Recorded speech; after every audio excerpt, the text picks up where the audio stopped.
Hi friends, I'm Tilak, you're watching Be Unique, and today we're just going to see how to get this Chrome search bar on your home screen on any phones. It's a widget, and if you're new to this channel, make sure to click on the subscribe button below. We just quickly move on to the video. So how to add the Chrome search bar on your home screen on your any Android device. So like this. Here you can see search with Google. It's actually a Chrome search widget.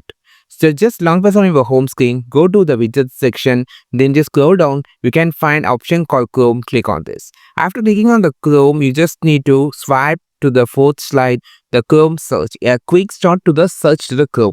So just long press on the search option and just place wherever you just need it. After placing the search option, just long press on it so you can just resize the search bar like this. You can just expand it.